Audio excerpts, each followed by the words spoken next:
Salut, on se retrouve aujourd'hui pour essayer des pneus Michelin, plutôt portés enduro. Nico, tu vas nous en parler un petit peu. Mais si ce n'est pas déjà fait, comme d'habitude, clique sur le bouton s'abonner juste en dessous et sur la petite cloche pour recevoir une notification à chaque parution de nouvelles vidéos.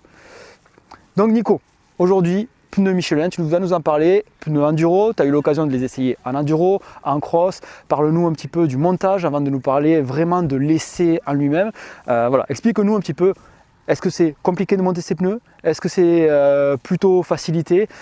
Ces pneus sont destinés à quel type de terrain? Voilà. Explique-nous les caractéristiques avant de nous expliquer le ressenti. On va faire bref sur la partie montage parce que je suis un pilote, fils à papa, tu sais, j'ai jamais trop monté de pneus. Là j'ai galéré, franchement je te le dis, j'ai galéré. Ouais. C'est pas à cause des pneus, c'est à cause de ma technique. J'ai une fameuse machine maintenant pour monter parce que voilà, je tiens à préciser que j'ai monté ces pneus Michelin avec des mousses Michelin qui ont déjà roulé pas mal de fois. Donc, franchement, là, je m'attendais au top du top. Le combo mousse et pneus Michelin en enduro, c'est vraiment le top. Je sais que c'est, du moins, c'est la réputation qu'ils ont. J'ai eu l'occasion de l'essayer en enduro sur des parcours assez variés. Je dirais que c'est un pneu assez polyvalent. Franchement, alors c'est vrai qu'on a tendance à adapter souvent son pilotage et tout ça. C'est très difficile de tester des pneus parce qu'on n'a pas l'occasion de comparer le même jour, particulièrement en enduro, parce qu'on part sur une session, on va faire 200 km et on va rouler toute la journée avec le même pneu. Moi, j'ai eu l'occasion de rouler dans des conditions à chaque fois bien praticables. J'ai pas roulé dans la boue, donc voilà, c'est vraiment quelque chose qu'on n'aura pas dans cet essai.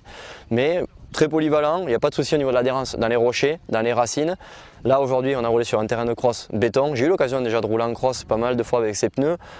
Pas de souci d'adhérence, franchement agréablement surpris. D'accord, donc du coup ce pneu là, quel point fort tu tirerais justement de ce train de pneus là, avant, arrière, au niveau des freinages? Je pense que nos amis enduristes qui nous regardent vont être intéressés par les freinages, notamment en spécial, quand c'est un petit peu damé. Voilà, explique-nous, freinage, accélération, est-ce que quand on est sur l'angle, ça tient bien?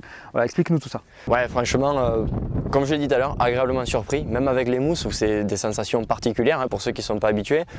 Plus la mousse s'use, mieux c'est. Il y a toujours un moment donné où la mousse, entre le moment où elle est neuve et le moment où elle est complètement usée, il y a un moment où c'est parfait. Là, je pense que j'étais à ce moment-là. Aujourd'hui, conditions très difficiles. Le freinage, je t'en parlais. Quand on est sur l'angle, il n'y a pas trop de soucis. Franchement, que ce soit sur l'angle, freiner fort, ça ripe jamais. Pourtant, c'était vraiment béton aujourd'hui. En serrant bien la moto avec les genoux, il n'y a aucun problème. Alors Nico, tu nous as parlé aujourd'hui des conditions sèches, un petit peu damées, plutôt spéciales pour ceux qui font de l'enduro. Parle-nous un petit peu de l'herbe maintenant, pour ceux qui veulent faire tomber leur temps chrono dans l'herbe. Comment se comporte ce pneu? Tu as eu l'occasion de l'essayer dans l'herbe, explique-nous un petit peu tout ça. Tout dépend quand tu vas rouler dans l'herbe. S'il vient de pleuvoir, là ça va être très très compliqué. Maintenant, moi j'ai eu de la chance. C'était des conditions pas mal, mieux qu'aujourd'hui. C'était pas sec, c'était vraiment très tendre. Vous le verrez sur les images. C'était adhérence parfaite, donc vraiment là-dessus aucun souci. C'est pareil, autant à l'avant où ça mord vraiment au freinage, on peut élargir ses traces, revenir au point de corde, il n'y a pas de souci. À l'accélération c'est pareil, dès qu'on sort du virage, c'est filet de gaz dans le virage, on peut mettre gaz en grand, ça décroche jamais. Du coup, ces pneus, conclusion, pour toi, si je résume rapidement ce que tu as dit, ça va dans à peu près toutes les conditions. Avec les mousses, toi tu étais un peu sceptique par rapport aux mousses, au fait que ça adhère un petit peu. Apparemment ça adhère très bien. Qu'est-ce que tu rajouterais à ces pneus pour qu'ils soient parfaits? Pour qu'ils soient parfaits, après ça a testé, je les ai déjà changés, peut-être un petit peu plus de longévité en enduro. Mais honnêtement, voilà, ça se base sur un essai. C'est très très compliqué de juger là-dessus. J'ai pas fait une saison complète avec ces pneus-là. Peut-être que j'ai roulé un petit peu trop sur le sec, un petit peu trop dans les cailloux. Peut-être un petit peu trop en cross aussi, parce que j'ai l'impression qu'on massacre énormément les pneus dans les conditions qu'on voit derrière nous. Donc voilà, peut-être un petit peu plus de longévité. Mais c'est vraiment un tout petit détail. Et derrière, c'est vraiment le très très bon combo. C'est ce qu'on m'avait dit, je suis pas déçu.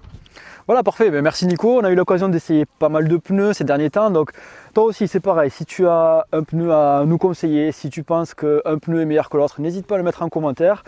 Si on a eu l'occasion de l'essayer, on te donnera notre avis. Allez, je te dis à bientôt dans une prochaine vidéo sur MX Réflexion.